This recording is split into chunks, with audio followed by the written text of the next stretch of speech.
ताज्या घडामोडींसाठी पहा फक्त महाराष्ट्र 18 न्यूज बुलेटिन।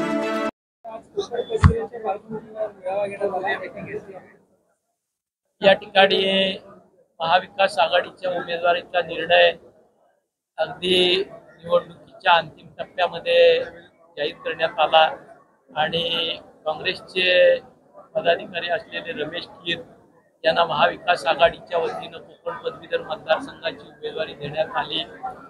तदनंतर तातडीनं पनवेल उरण महाविकास आघाडीनं या ठिकाणी या निवडणुकीच्या कामाला सुरुवात करण्याच्या उद्देशानं आजचा हा कार्यकर्त्यांचा मेळावा आयोजित केलेला आहे। या मेळाव्याच्या माध्यमातून कोकण पदवीधरची जी निवडणुकीची यंत्रणा आहे ती आम्ही मंडळी सक्रिय करायला मागतोय आणि पनवेल उरण कर्जत खालापूर या तीनही विधानसभा क्षेत्रामध्ये कोकण पदवीधर मतदारसंघाचे उमेदवार रमेशभाई कीर यांना चांगला प्रतिसाद पदवीधरांचा कसा मिळेल त्या दृष्टीनं आम्ही मंडळी लोकसभेला ज्या पद्धतीनं महाविकास आघाडीचे सारे घटक पक्ष शेकाप, शिवसेना, काँग्रेस, राष्ट्रवादी काँग्रेस, आम आदमी पार्टी, समाजवादी, रिपब्लिकन चळवळीतील आमचे सारे सहकारी ज्या सामाजिक संघटना आहेत यांनी मिळून काम करण्याचा प्रयत्न केला, चांगलं काम केलं। तद्वतच या निवडणुकीमध्ये रमेशभाई कीर यांना निवडून आणण्याच्या दृष्टीनं आम्ही काम करायचा प्रयत्न पाहायला गेलं तर वेळ अत्यंत कमी मिळालेला आहे उमेदवारांना।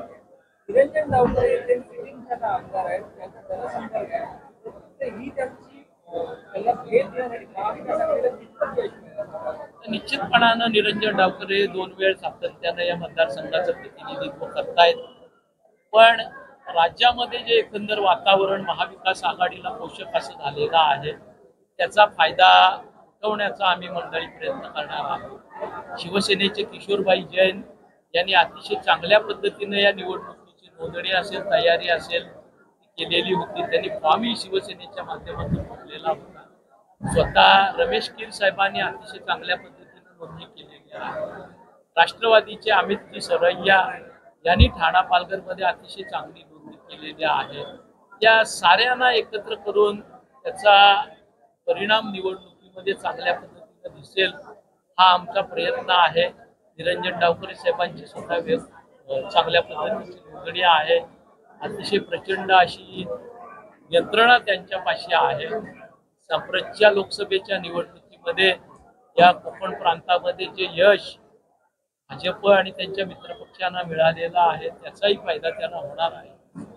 त्याही परिस्थितीत या ठिकाणी आम्ही मंडळी जिगरीनं हे काम हाती घेतलेलं आहे आणि जे वातावरण राज्यामध्ये आदरणीय शरद पवार साहेब, उद्धवजी, राहुलजी गांधी यांच्या माध्यमातून महाविकास आघाडीनं निर्माण केलेलं होतं आणि साऱ्या छोट्या मोठ्या घटक पक्षांनी त्याच्यामध्ये भर घातलेली होती, त्याचीच पुनरावृत्ती या ठिकाणी करून कोकणमध्ये लोकसभेला जे अपयश आम्हाला मिळालेलं आहे ते कुठेतरी धुवून काढण्याचा प्रयत्न या निवडणुकीत आम्ही करणार।